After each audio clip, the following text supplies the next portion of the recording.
All right. Hello, everyone. We're going to give everyone a couple minutes to sign on. While we're waiting, we love to see where you're calling in from. We have people join from all over the US and the world, so that's always fun to see. Today, I'm calling in from beautiful Boston, Massachusetts. Waltham to be more exact. Where's everyone else coming in from? We'd love to see in the chat.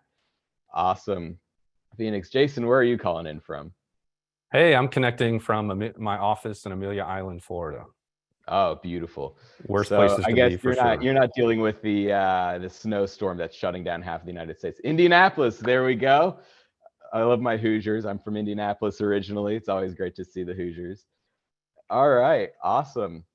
So while we're waiting for more people to roll on in and get started, what we're going to do is just have a really quick poll. So the question that we're going to be asking is, have you pitched a podcast channel for your brand or clients before? And you'll be able to answer that poll right now.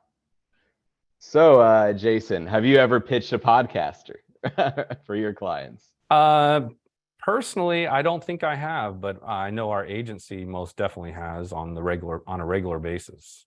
Mhm.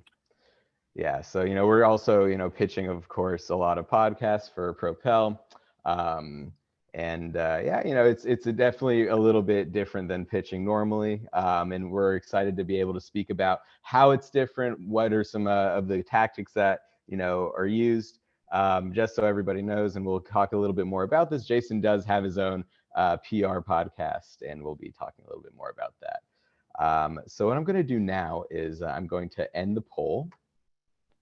Now it It's looks not like it's not really fair, Eitan, that you and I can't vote in the poll. I feel I left know out. it's not anti-democratic from our end. So if we can see, 60% of people, it looks like, are in fact pitching podcasts. The other 36 or 4 are either sort of, which I'd love to hear more about that, or no. So let's start the ball rolling and talk a little bit more about pitching podcasts, the best ways to do it, and things like that. Um, Quick shout out to Grayson Gilbert from Kansas City, home of the Super Bowl champion Chiefs, where my wife and her family are from. Amazing. All right, so just a little bit of about us, about me and Jason. So I'm the communications manager for Propel. I use the platform every day to garner earned media coverage for the company. I previously worked at GKPR, one of the premier tech PR firms in Israel, where I represented companies all the way from seed stage to Fortune 100. Prior to this, I was senior editor at Ynet News, the English language edition of Israel's largest newspaper. And again, I'm very excited to introduce all of y'all to our guest joining us today, Jason Mudd. Jason is a trusted advisor and dynamic strategist to some of America's most admired and fastest growing companies, including American Airlines, Budweiser, Dave & Buster's, H&R Block, Hilton, HP, Miller Lite, New York Life, Pizza Hut, Southern Comfort, and Verizon. Now, that's a mouthful. He is the CEO and managing partner of Axia Public Relations, one of America's best PR agencies, according to Forbes. And Jason is also an accredited public relations practitioner, professional speaker, author, podcaster, and entrepreneur. He's also the host of the successful On Top of PR videocast. Jason, thank you so much for taking the time out of your very busy schedule to speak with us today. Thank you. I'm glad to be here. I appreciate the opportunity, and hopefully we can help some of those individuals more successfully pitch podcasts today. Yeah, exactly. That's the point. And just going into that, let's talk a little bit about the agenda, how we're going to be breaking up this webinar. So first, we're going to give a few introductions, a background of Propel. Then we're going to talk about media engagement with podcast PR pitches. After that, subject line and timing strategy. Next, and this is perhaps one of the more important subjects, why you should or shouldn't pitch a podcast and when you should and shouldn't. And then prepping your spokesman from a PR lens for a podcast. After that, of course, we'll get into questions and answers. So just a little bit about Propel. We are the first PR tool built by PR people for PR people. Our CEO, Zach Cutler, founded the company in 2019 after running his own agency for about 9 years. And in his agency years, Zach was always on the lookout for better technology to manage all of his agency's campaigns, journalist relationships, team productivity, and business outcomes. Finding none that suited his needs, he decided to build the first CRM specifically for PR on the market. So he sold his agency and built Propel. Now we're on a mission to democratize and make PR technology accessible to the masses. We support leading brands and agencies like Real Chemistry, Microsoft, and NPR by reimagining earned media. We've launched many first-of-a-kind features for PR workflow, insights, and analytics, and we have the industry's only native Gmail and Outlook pitch plugins. So with that, let's begin. So something that we look at Propel, and we have, and thankfully have the ability to look at, is engagement rates, pitching rates, things like that. And we noticed that engagement rates with podcasts are booming. So let's look at the numbers. So first of all, we can see that media contacts are engaging a lot with podcast PR pitches, a lot more than other kinds. We can see that for podcast PR pitches, the open rate, 70%. This is considerably more than the average rate for the majority of mainstream media pitches, which is at 39%. And perhaps most interestingly, in Q4 of 2022, for all of 2022, the average journalist response rate to podcast pitches was 17.12% versus about 3% for just mainstream and all pitches combined. In addition to that, we saw a 6% increase in pitches to podcasts between 2021 and 2022. And so it seems to us at Propel that podcasts are only gaining more prominence. And amongst PR professionals. And Jason, we were wondering, does this seem logical to you? Like, why would you say that you're surprised to see these high engagement rates for podcast pitches? I think it's just because podcast people are nicer than journalists. No, of course I'm kidding, but I think at the end of the day that typically when you're pitching a podcast, they are basically just it's a smaller group, probably a smaller team. They probably have a lot of enthusiasm for what they're trying to do, and audience engagement is super important to them. I think when you're in a newsroom, you're getting hundreds of pitches all the time.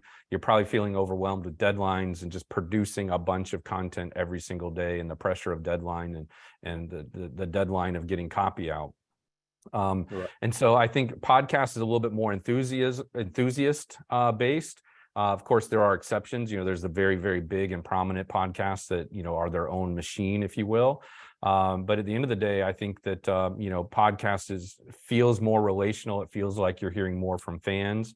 And there's probably somebody dedicated specifically to managing guests, accepting guest pitches, and evaluating and screening guests, where I think in a newsroom, you're probably pitching 9 times out of 10, the journalist, the beat writer, the reporter who's going to be covering the topic. So they're busy covering their topic. They don't really have time, energy, and enthusiasm to be a liaison or an ambassador to the people that are pitching them. I see Ruth Ann commented there with the LOL when I said that podcast people are nicer than journalists. And of course, I'm joking when I say that. So thanks for sticking up for journalists, Ruth Ann. Amazing. So I just wanted to build a little bit on what you were saying. Not so that it's almost like the fans are the ones that are pitching the podcast.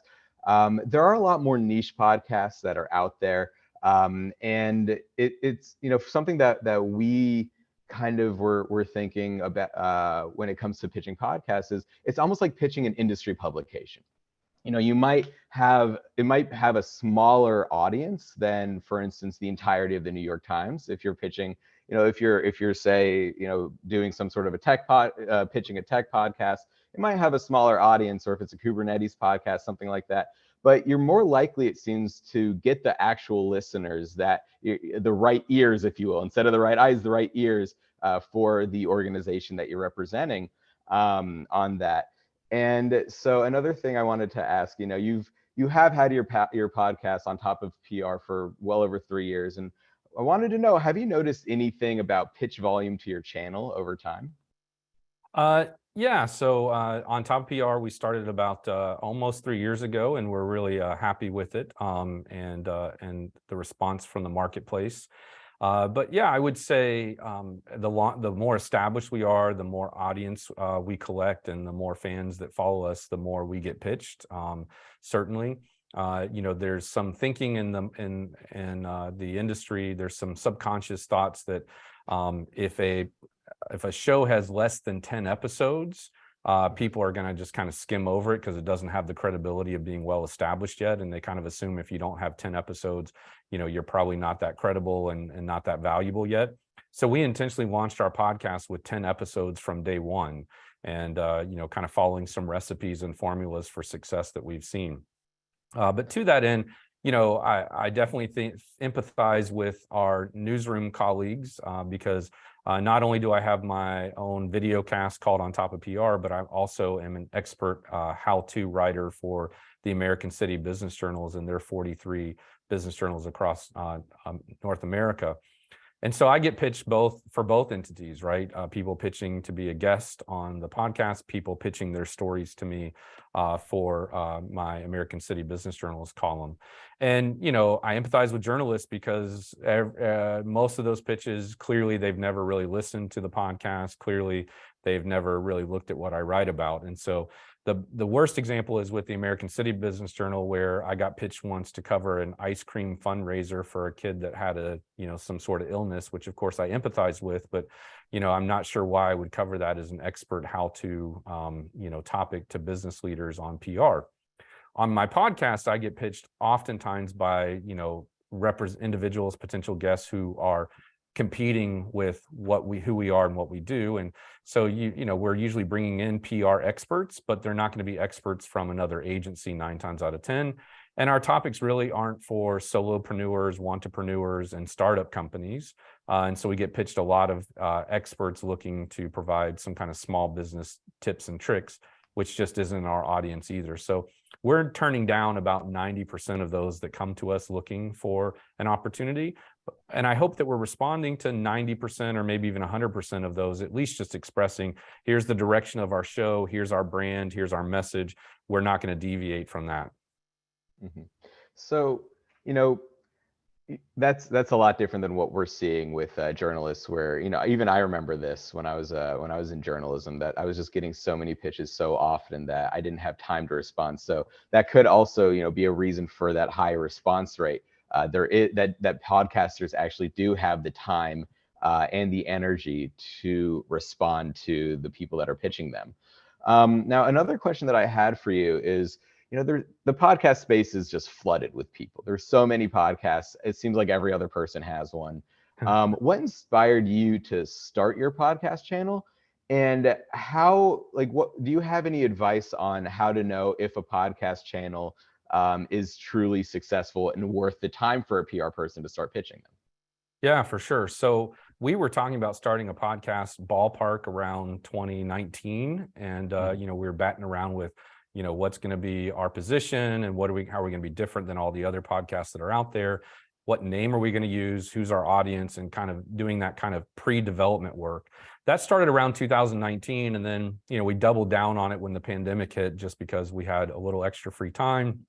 And we felt like now was the time to roll something out there when people might have more free time than ever. And so we always wanted to do a podcast. In fact, we started podcasting around 2006 originally, and then just kind of put the brakes on that and wanted to kind of reinvent it. So we did that for a few years, and then just felt like, we weren't really reaching the audience the way we wanted to. So we came back with kind of this new concept where we're interviewing guests as opposed to it just being us talking amongst ourselves at the agency. How do you know what podcast you should spend time going after? That's a great question. There's a lot of tools out there to kind of rank podcasts, and we're typically recommending that clients focus on the top 20, maybe the top 40% of podcasts within their niche that they're going after. And so when we're pitching our clients for podcasts, generally speaking, unless there's some exception, we're truly looking at the numbers to see audience share and reach, and then we're focused on the top 20, or excuse me, the top 40 to 20, top 20 to 40% of that niche. So we're not wasting our clients' time. And the one tip I would give PR pros, as you would no matter what they're pitching, is consume the outlet, consume the show that you're thinking about pitching first, so you really understand the angles and the nuances. We once had a client, I think it's, gosh, time flies, could have been 8 or 10 years ago. We had them on a podcast, And we gave them a heads up. Look, these guys are like comedians. They're going to roast you a little bit, but they happen to be one of the most popular podcasts covering the technology space that you're in. And so the CEO went on the show and they were kind of, roasting him a little bit as part of this. They're roasting everybody, each other, the industry, other guests and stuff like that. And I remember, his feelings got hurt afterwards. And so, we heard from his head of marketing, and I remember we just had to explain, remember when we pitched this to you, we told him, listen ahead of time, make sure he was comfortable being in the hot seat a little bit and, taking a few jabs and them asking some questions. So, I think that's what made it a popular podcast, is because it was funny and people were willing to, have fun listening and have fun participating.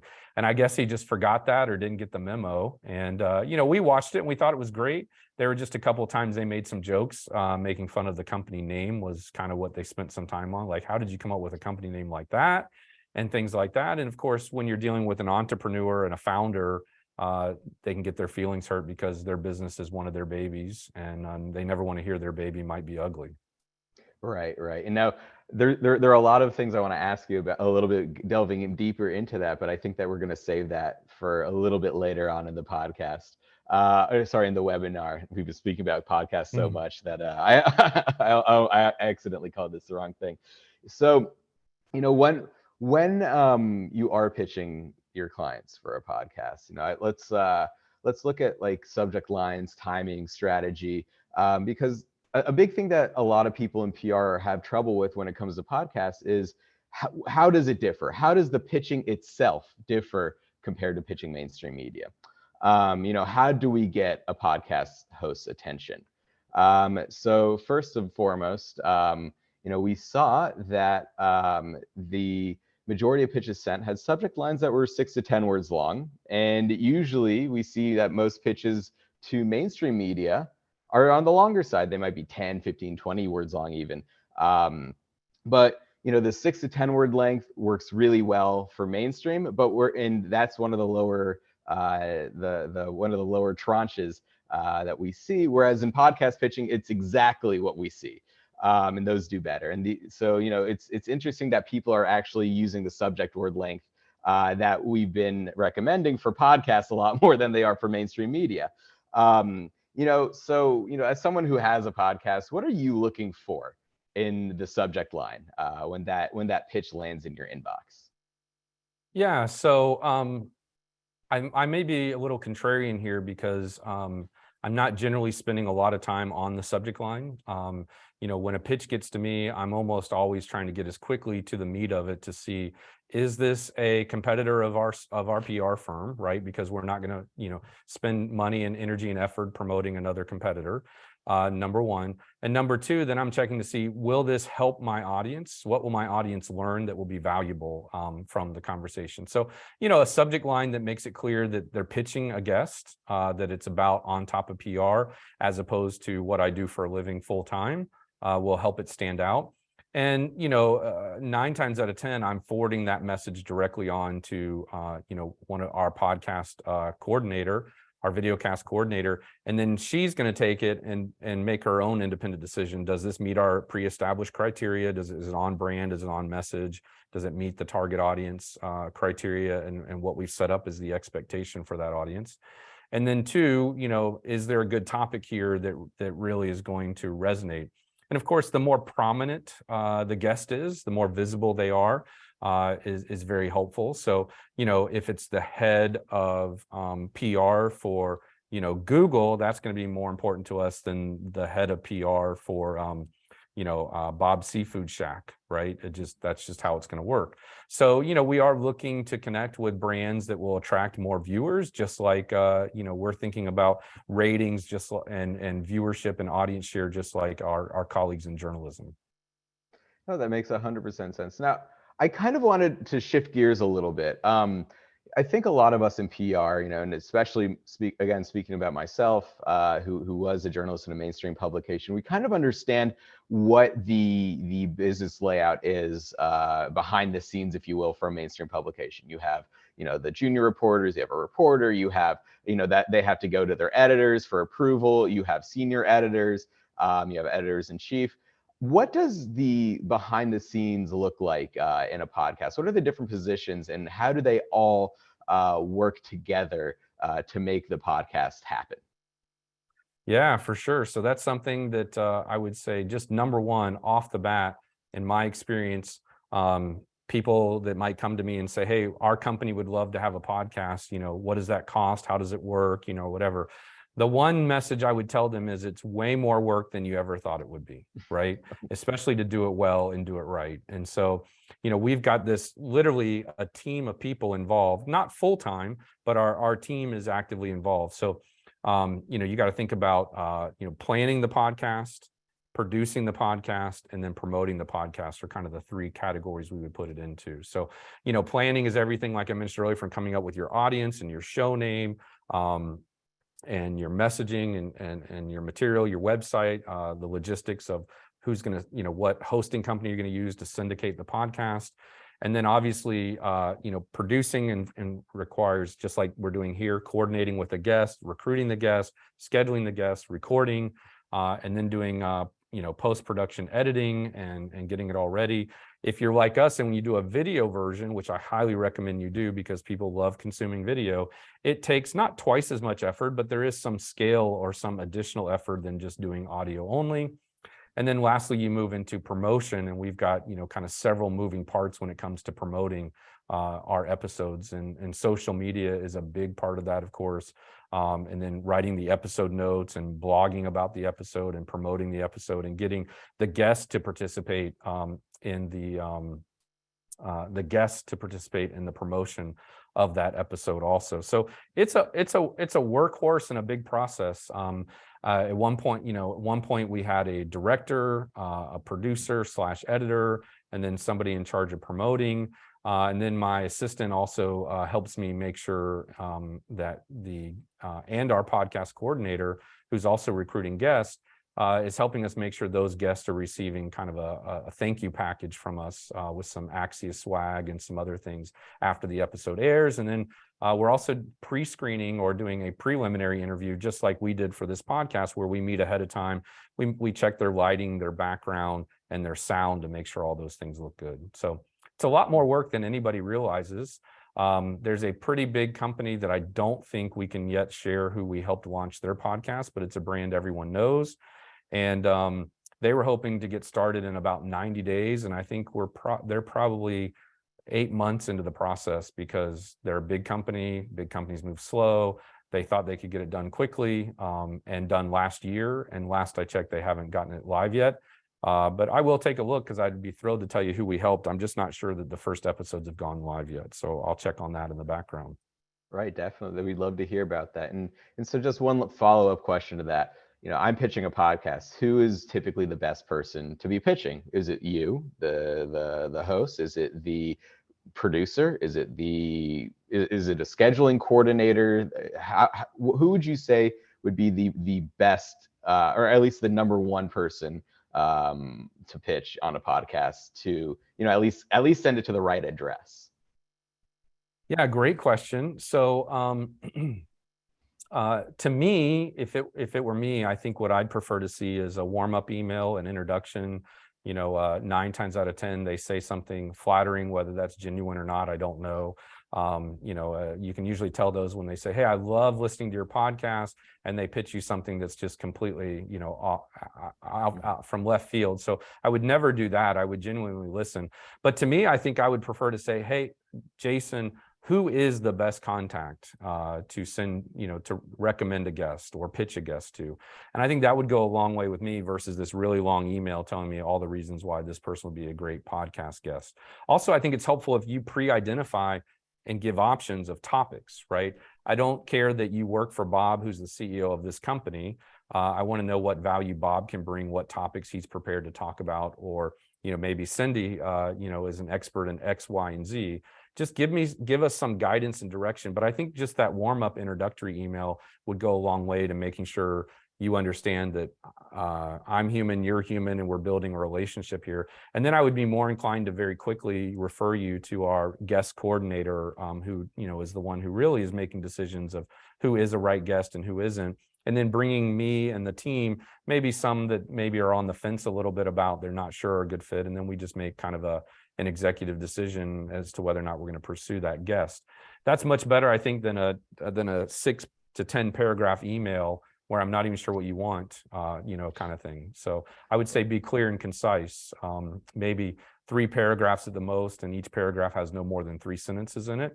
But again, that introductory email saying, hey, who do I talk to about having a potential guest on your show? I would love to say, hey, it's so-and-so, and here's, I've CC'd them, please take it from here, as opposed to, making a lot of work for me. Yeah, I think that's really a great information for all of us. I think that, when people are pitching podcasts, they might be earlier in their career, or they might even just be new to pitching podcasts in general. There's a lot of, okay, well, who do I send this to? How do I get their attention? And what's the best way to do this so that I don't upset anybody? And then another thing that you hit on that, I think is extraordinarily important, and I hope that everyone takes basically, as a truth, not a truth, but just something that everyone should keep in mind is the shorter the better. If you're looking at if you're writing a pitch, try to make it between 150 to 200 words. I can tell you, and Jason, I'm sure that you feel this way as well, that if you're just confronted with a wall of text, there's no way you're reading that. You're not going to read 500 pages. That's a full MS Word document. You're not going to read that in a pitch. Just get it short, sweet, to the point, make it interesting, and make it personalized. And so I think that those are things that we should all be doing, not only in our podcast pitching, but also in pitching in general.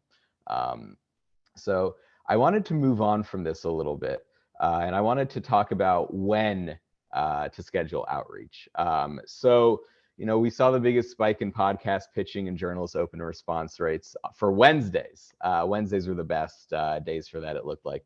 We also studied engagement by day for all pitches from 2022, which is way over 500,000 pitches. And we saw a larger focus earlier in the week, with some of the top engagement days being Monday and Tuesday. And so I wanted to know, do you have any immediate reactions to these numbers, Jason? I just know from my own anecdotal experience that in my world, Tuesdays and Thursdays tend to be the busiest days of the week for me. I always jokingly say that's because on Monday, kind of everybody's expecting you've got staff meetings or they're very busy in staff meetings. And then everybody wants to meet kind of on Tuesdays and Thursdays, either to kind of catch up on the work for the week or figure out what the status is. Sometimes there's staff meetings that happen on Monday that then direct what the rest of the week is going to look like. And so sometimes, those staff meetings happen on Monday and then people want to start implementation on Tuesday, which means that makes Tuesday a busy day. I don't know. I'd be curious maybe in the comments if people find that they're busy on Tuesdays and Thursdays too, or if that's just us at our agency. But I would say looking at this, it's very helpful to have data. And I always say, if we don't have data on this, follow our instincts. But if we have data on it, let's follow the data. And so in this particular case, you've got this kind of insight that's helping us understand when is a good time to pitch. I can tell you that it probably doesn't matter too very much to me and my show, other than just Tuesdays and Thursdays are probably my busiest days. So that's probably the least likely I'll be as responsive and caring as I might be on other days. Right. So I kind of wanted to go a little bit deeper into the podcast industry itself.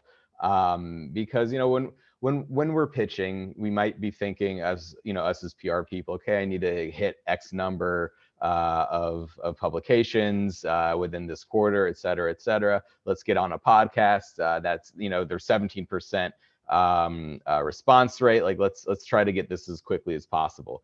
And my question for you is, what does your process look like when you're scheduling topics? Is it possible that someone might pitch you and then within like a week they're on the podcast? What does that whole process look like for you? And would you say that your process is similar to other podcasts' processes? Yeah, so just out of humility, I want to express that certainly I'm not nearly as popular on my podcast as Joe Rogan is and these other shows. So every show is going to be quite a bit different, right? But in our particular case, we love batching, right? So we will record. So today this afternoon we're recording 2 maybe even 3 episodes. And these are going to be solo cast. And so every 5th episode is a solo cast where it's just me sharing some insights or recommendations with our audience. And so I'm going to try to record 2 or 3 of those solo casts today, which means I won't have to record another one for, several weeks. And otherwise, on other recording days, we're usually scheduling 2 to 3 guests. And right now, our current rhythm is a new episode every other Tuesday. So if you think about it, if we're recording as many as 6 guests per month, we're building up and stockhousing a lot of these. And so oftentimes guests are surprised when I say, okay, we're recording this now, but it's going to be 3, 4, 5, 6 months before your episode actually airs. And that's one of the challenges of our guest coordinator. And I tell her all the time is we have to stay in front of it, because if they're emailing us saying, when does my episode air? Then we haven't done a good job of setting those expectations and communicating that timeline. There's only been about 3 times in our podcast history where we have circumvented an episode. We've bumped up an episode because of timing. One time, the Public Relations Society of America, PRSA, offered us a little bit of an exclusive into something they were going to be announcing at Icon, their international conference. And so, we had an ability for that episode to go live, I think, on Tuesday morning. And it was like immediately prior or immediately after them announcing it at their conference themselves. So we just kind of made an editorial decision to go ahead and make that bump. I can tell you that's really hard to do because you're already editing episodes, and we prefer to never be in a panic mode where we have to quickly produce something. And also that means we have to bump other guests to a later date, and that's not always pleasant to do. So I hope that answered your question. Yeah, it definitely did. But there's one more follow-up that I wanted to have, which is something that I think a lot of us might struggle with, which is about follow-ups. So maybe my podcast will be put up in 4 months, 5 months, 6 months. With you specifically, other places, there might be a week turnaround time, there might be a month turnaround time. In any case, it's there's a lot of editing that needs to be done and a lot of production that needs to be done. So my question is, what would be a good way to follow up without being obnoxious about it? There is always that fear on behalf of PR, on the part of PR people, that the other side just forgot about us. We might go radio silent for 2 or 3 months. So what would be your preferred method of having something, of having these follow-ups? Well, at Axia Public Relations, we celebrate follow-ups. We know they're really important. So, 9 times out of 10, when we've gotten, client media coverage, because we followed our 18-step documented proven process for earned media, and for earning media coverage, and one of those steps is following up. And, so we celebrate it when people talk about following up, because we know you've got to follow up to stay on top of, busy newsrooms and reporters and things like that. But when you follow up, you can't just follow up and say, hey, are you still considering my story? Or, hey, did you get my news release? And we've all heard that 100 times. So we know you've got to follow up by adding value, or, new insight, new information, new material that will be helpful, just kind of help close that package and hand deliver the content to them. So, if you're following up to say, are you still considering my pitch? Then you got to add value. If you're following up to say, hey, when will my episode air? That's a conversation that I would have recommended having, several, at the time it was booked, at the time that you either pitched them and they were interested, or maybe they came to you and said, hey, we'd like to have you on your show. That would be among my first questions, would be, what's your timeline and when would it air, and those types of questions. Mm-hmm. So basically just go off of what they say. If the date that they said has passed, then you could say, hey, what's going on? Is everything okay? But really not to mess with the process too much up until the date that they said that it'll go up, or around the same time. If you want to make enemies in the media, I would follow up with them and ask, when is it going to air, if at a date later than what they told you, right? Or a date before that, because things aren't likely going to change. Now, if there's something, if you could tie your topic to a trend in the news that's happening now, you might say, hey, I don't know if you'd be interested, but this seems to be more of a timely topic than it's ever been before, or than it was when we originally talked. And I would be thankful for something like that. Again, adding value, right, to the topic, as opposed to just being shamelessly self-promoting or self-interested in your needs. So yeah, I mean, to that end, I would, you got to respect that we're very busy, both podcast journalists, whatever you want to think about. But I have had guests who have contacted me, and maybe they're entrepreneurs like me and they're very focused on other things, and this is kind of in the peripheral, but they might be like, gosh, I recorded that podcast a while ago. I wonder when it's going to air. I'll just ask Jason, as opposed to maybe just checking the emails you have from us already, where we've very clearly set the expectation of when it will air and when it will record. The other thing I found that's important to do, just for what it's worth, Eitan, is I'll mention during the recording, I will say, for full disclosure, we're recording this on February 22nd, 2023. So if the world changes or techniques or technology changes, people won't be like, gosh, these guys have never heard of, Hulu or whatever it might be, or what is it in the TV show Silicon Valley? Hulu, I think is the name of it. Yeah. So, if some new technology or skill or technique or something comes out, we don't want it to appear like we don't know what we're talking about, of course. And that's out of respect for obviously myself and our show, but also the guest, so I think it's important, and it's always in our episode notes when we recorded it. Yeah, I think that's, really interesting and great advice for all of us, pitching to podcasts. But, even before pitching to podcasts, like let's talk about when you should or shouldn't pitch a podcast. Not every media channel is going to be correct for your goals. So it's important to really consider whether or not, what you're looking to do is podcast worthy, or not even podcast worthy. If a podcast will really further what your organization is trying to do. So, deciding whether to pitch your own brand or a client's brand as a podcast guest is extraordinarily important consideration. And so I was wondering, Jason, as an agency owner, what do you think that PR pros should focus on most when deciding whether or not getting on a podcast is the right move for their brand or their clients? Yeah. Unfortunately, I would criticize a lot of our peers in the industry for having a lot of activity, but not a lot of strategy. So I would say, slow down on the activity and really refine a strategy. So, most of the time I'm seeing a lot of activity and no strategy happening. So I would look very clearly at, and the more experienced and the more mature I get in this field and in life, to me, it's all about helping others, right? So how is what I'm pitching going to help the audience of that program or of that show or of that news outlet, right? And so, it's about helping, not selling. And at the end of the day, the very simple thing is, before you pitch an expert on a guest for a podcast, why don't you make sure that podcast actually has guests? That seems like a no-brainer, but you might be surprised. So, spend time getting to know that outlet and their audience and who they're covering, what topics they're covering, what their format is, and things like that.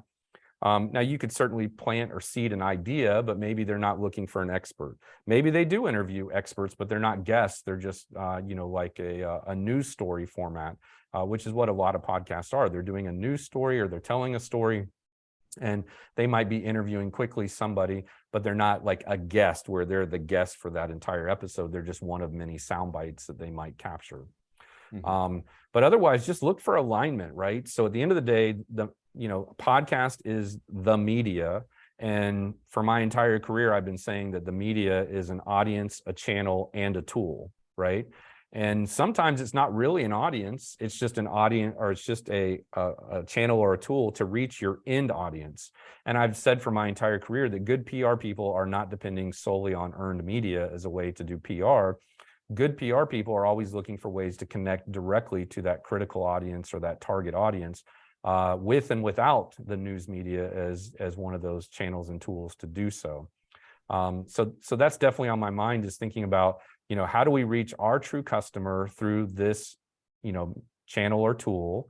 And more importantly, how do we help that channel or tool build their audience, help their audience, and increase their ratings and their, views and things like that. So if you think about it that way, it works out really well. I was watching a seminar last night, and somebody kept saying, I'm probably going to butcher the quote, but they said Winston Churchill said, you can accomplish anything when nobody is looking to get the credit for it, right? And so I think if you come in very collaborative and looking to help and learn more, and be open-minded to the angles and opportunities, you'll probably end up perhaps with a friend and building a relationship first, of which, they may refer you somewhere else down the road to help you if they can't, help and feature the expert or the topic that you're looking for today. Right. Oh, that's really great information. That's I think that like we have to think as PR people a lot bigger picture. We can't. Sometimes we get so stressed out that we have to get X amount of results for a client or for our own organization. We have to meet OKRs, and that we sometimes lose sight of the bigger picture. And it's really the way that we need to be always thinking is to be cognizant of, okay, why would they take me on? How does this help whatever podcast or even mainstream media? How does this help their own get their message out and get their own message out, and also not necessarily only entertain but inform the people who come to them as well. Now, there was something else I wanted to ask you, which this is getting a little bit more into the weeds here. Is there anything that, like, any main difference that you would look for in pitching, or that you do when you're pitching a podcast that's typically done live versus a podcast that's typically recorded?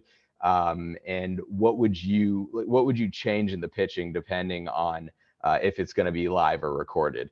And this sounds a lot like television as well. There's a lot of it sounds like, I believe that there'd be a lot of overlap with television as well. And I wanted to hear your thoughts on that. Well, first of all, I'll just disclose that it's been a goal of mine to get On Top of PR to be recorded live for over a year now. And, I had a reluctant director who just wasn't feeling like that would be, in her comfort zone. But then I just expressed it like, I'd like there to be a raw version that we live stream on, LinkedIn, Facebook, YouTube, etc., where people know they're like a audience member, of a sitcom or recording, a television show recording, like Saturday Night Live or something like that, where we may have to Saturday Night Live is a bad example, but my point is that we may say, hey, wait, let's go back and say that again or whatever. We're just filming in front of a live studio audience, if you will, and that's kind of like an inside view, because again, our episodes are airing 6 to 8 weeks later. So I always thought it'd be cool to let somebody kind of see an unedited preview of what that episode's going to look like, whether they spend 2 seconds with us or 2 minutes with us, or they're there the whole time from beginning to end, kind of thing. And so to that end, it's something we're working on. I'd like to do. I finally have my director warmed up to the idea that it doesn't have to be perfect. It's going to be raw. It's going to be behind the scenes view. And it's really just a teaser kind of thing. I think that would interest some people. The other thing is I'm actually recording what might be, as I recall, at least in the short term, I'm recording next month. I just got booked this morning for it to be on another podcast that they are going to record it live. And I'm kind of excited about that as well.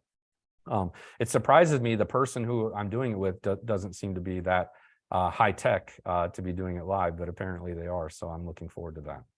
That's awesome. You're going to have to let us know when that is so that we can all join you. Yeah. So back to your question, though, of how do you better prepare? I would say do a lot more rehearsing. We're not making too many edits in our show. We might edit the ums and ahs where we can. We might edit, like, if somebody has technology issues, we might go back and ask them a question again to get better sound from it. But at the end of the day, we're pretty much like a live recording as well. I would say my pet peeve is when somebody, we make it clear up front, we're going to record this, we're going to edit it, it's going to be our property, we're going to promote it. And then I've had people come back and say, hey, can you change this part where I said this, or can I listen to it first? And it's like, to be candid, that's going to cost us money, whether that's hard dollars or soft dollars, right, in our organization. And so, if somebody really wants us to do that, and I hate to do that, but I tell them, hey, for editing, it costs this much per hour. So if you're going to change something, it needs to be worth it for both you and for us. And certainly we'll be thinking about that ahead of time as well, just for what that's worth. Because, at the end of the day, we've got a process, and we're trying to batch as many episodes and work as efficiently as possible so we can do what we do best, which is somewhat podcast promotion, but also practicing PR and doing it for clients. Right, definitely. So, going into that, we were talking about, what we touched a little bit on prepping their spokesperson. And now at the top of the webinar, we also touched a little bit upon it, and I wanted to really delve deep into it. Let's say you've just secured your first podcast gig. That's awesome. all right, now it's time to prepare. It's time to prepare the spokesperson. It's time to prepare the CEO, whoever's going to be speaking. And I think a lot of us know that, not everyone is a great public speaker. Not all CEOs, have the stage presence of Tim Cook or something like that. So Sure. I'm, wondering, what would you say are some of the most important ways to prep a company spokesperson before a podcast? And what are some of the things that you need to think about when prepping them, given that, this is a podcast where everything is going to be recorded versus perhaps, a written article where just snippets might be used and just various quotes are going to be used. Yeah, so I'm sure the other PR practitioners on here know all about spokesperson training, and that's something that they offer to their employers, their leadership team, their executives, their boss, and or of course their clients. So, we have a spokesperson training package that we offer to our clients. Usually we're doing that in the first week or the first month that they become a new client of ours, even if they've done spokesperson training elsewhere. We also offer, we certify them as a spokesperson, so that the media understands, especially podcasts, that they're going to come in prepared and they're going to know how to answer your questions well, how to speak in sound bites. In the case of video, their lighting is going to be good, their background is going to be good, and of course they're going to have great sound. And so during that spokesperson training program, we spend time and we provide them with a workbook, and there's sections on print, there's sections on radio, there's sections on television. We've had to adapt that, obviously, so it's print, radio / podcast, and then television / video cast, which is great because that's allowed so much more content and quick content to be out there, to where now as PR pros, we have a broader spectrum or umbrella of pitching opportunities out there, which should excite PR pros, because the more things there are to pitch, especially if you're being targeted, the more opportunities it is to create a strong brand and great reputation for your client. Right. Exactly. 100%. So like, you talked a little bit about that handbook that you give your new clients.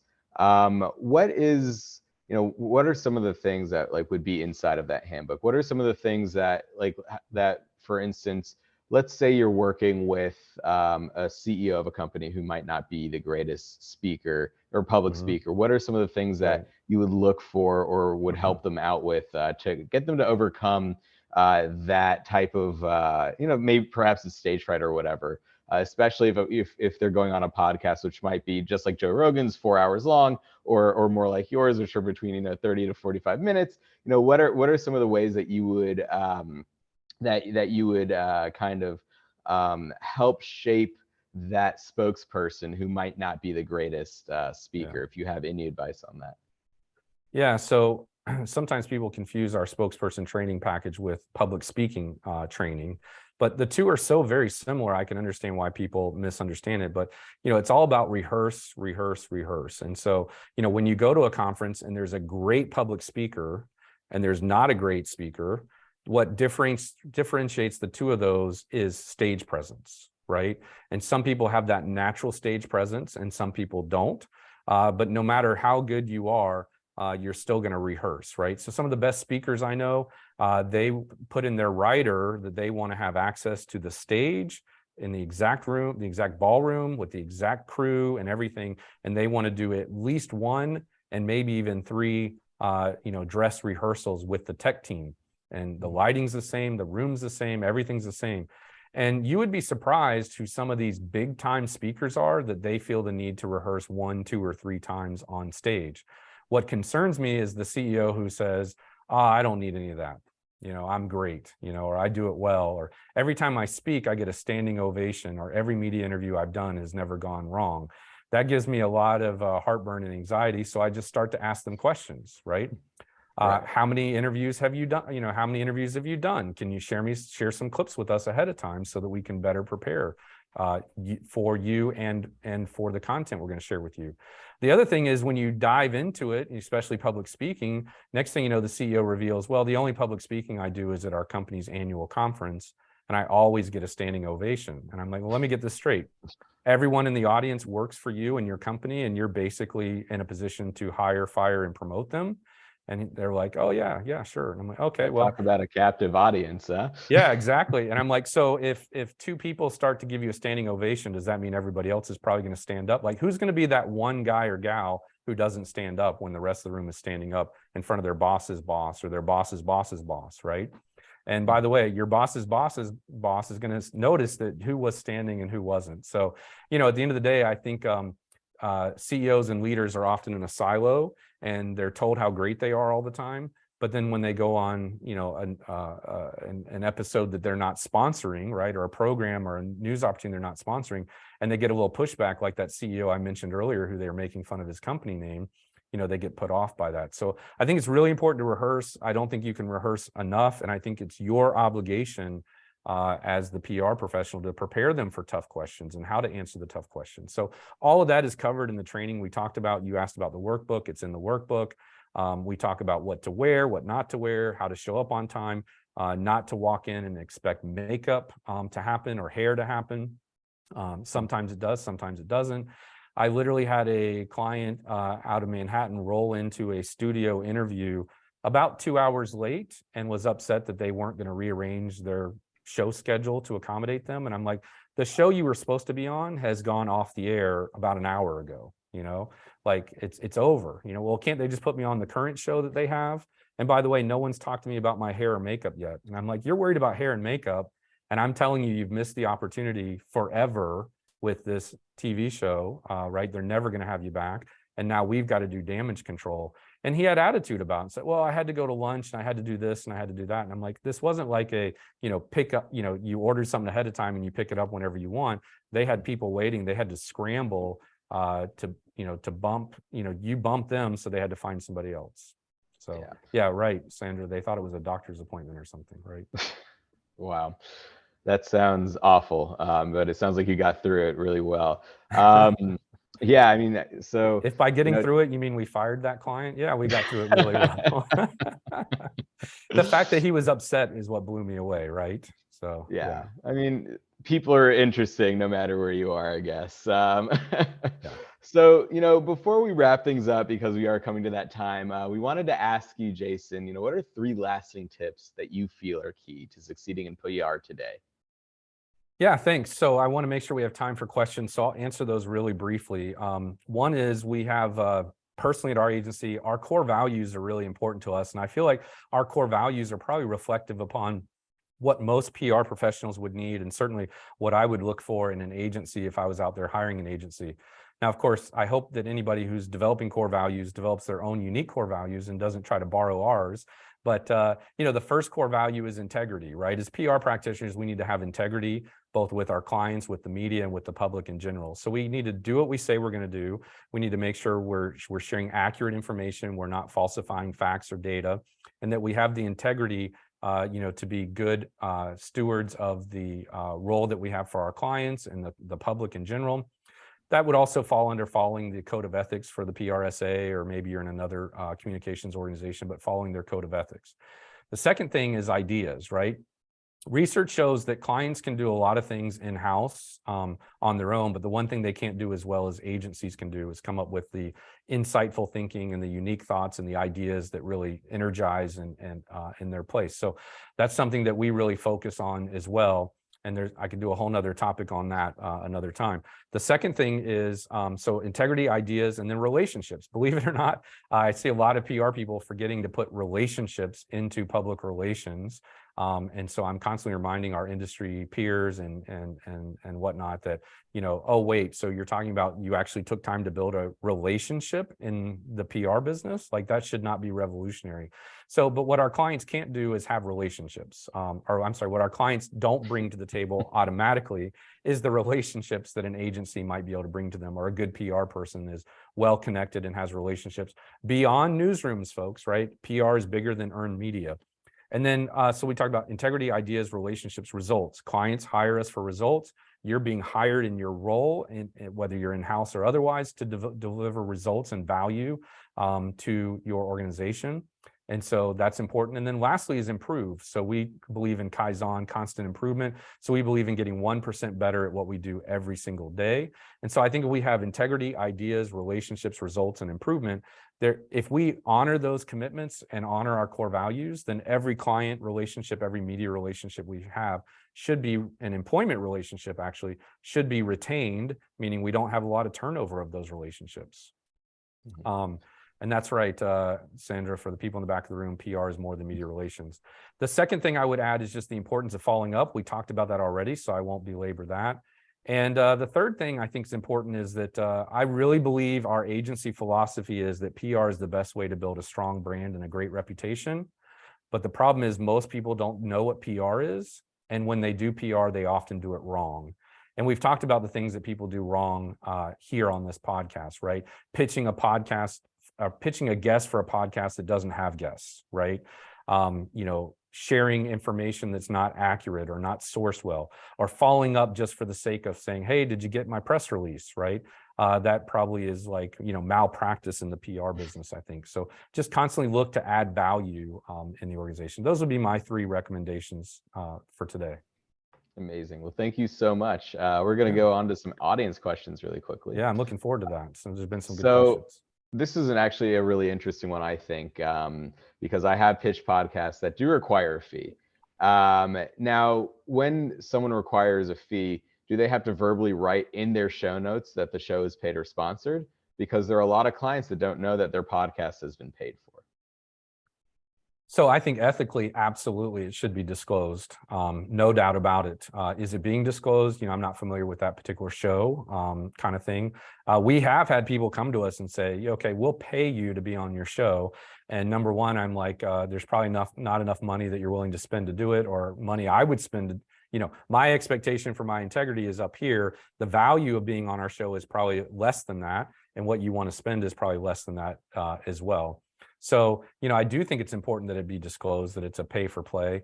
I don't know how many pay for play podcasts are really popular and well liked. And I would hate to think that maybe there's one I listen to that is getting away with it. And I'm just, unbeknownst to me. Right. I do know that there was a very influential business podcast that was requiring that the guests pay about $25,000 to be on. And it was kind of a mover and shaker in the business world. And then it was discovered that people were paying and the podcast actually collapsed, which I found to be interesting. So the next question we have is it industry standard to ask a podcast host for the questions ahead of time? I think you can certainly ask. My best interviews come from questions where, we're just talking and, it's just being authentic and being genuine. When people ask us for, and I'm looking at it right now because this is where we record our podcast. When people ask us for sample questions, we might ask. I'm looking at the piece of paper. We got 44 sample questions if there's no good conversation happening, right? Have we ever had an episode where we needed all 44? Never. Have we had guests who literally prepare for all 44 questions and then they're surprised we don't ask them? Yeah, that happens a lot. I think to me, it's more about having a good conversation. And if your spokesperson is not well trained and not very conversational, then I'm going to turn to some of those questions. But, every question I ask turns into 2 more or 3 more follow-up questions, and it becomes a real conversation and it's authentic. And I think people really appreciate that. Right. Yeah. And it's just more fun for both of us. Yeah. But I would ask for the questions because, again, it might be malpractice if you never ask for the questions and they've got a set of 10 questions they're going to ask or want to ask. I've had guests who I tell, hey, I'm not going to ask. I don't have any prearranged questions. We're just going to talk. They get uncomfortable with that. So they send me 10 questions they want me to ask them. And I consider that. And sometimes they're really good questions and sometimes, they're not. So yeah, I mean, if you feel like you've got a client or a personality, whether it's yours or your guest that needs questions and structure, then say, hey, do you mind if I suggest some questions? And then have a dialogue about it. Just don't send them like they're the order taker or you're the order taker. Right. Awesome. And so now we're going to go on to our final question. How do you show the value of being on a podcast to clients? It's easy to track metrics for TV, print, or what have you. But is there a way to know a show's reach, impressions, and when the podcast teams own those rather than the PR team? So first of all, if we didn't get to somebody's question today, I'd love to have a copy of the questions. I'd be honored to answer that, for that person because I want to respect their questions and their requests. The quick answer is for us, we use listen notes is an organization, and they have something they call a listen score, where they score the podcast based on, you know, available data that's out there. I don't know if you have a tool like that or not, but that's just what we happen to use. There's some other metrics out there, like our podcast has been named one of the top, I think, 100 marketing podcasts in America or something by Apple Podcasts. So there is some data out there. There are some services that are out there. If somebody wants to follow up with me, I'll be happy to, you know, connect them with my people who follow that closely and have that type of data. When you set up your own podcast, you get a lot of that analytics, and then you can choose selectively what you share. At ontopofpr.com/about, we actually share some of our demographics, and it's very interesting to see how our YouTube audience for our video cast is way, way much different than our podcast audience for the audio version. One skews extremely female and one skews extremely male. One skews much younger and one skews much older. So we're always kind of taking a look at that and whatnot. It's On Top of PR is the name of our podcast, and I'll put a link here in the chat for those of you that might be interested. But we'd appreciate you subscribing and checking us out, of course. It's a really good podcast. I enjoy it myself. So. Thank you. Yeah, so, well, that's about all the time we have for today. Thank you, everyone, for joining from around the world and around the country. And we'll see you next time. Have a great weekend. Have a great afternoon, evening, morning, wherever you are in the world. Goodbye, everybody. Thanks for the opportunity. Thank you, Jason.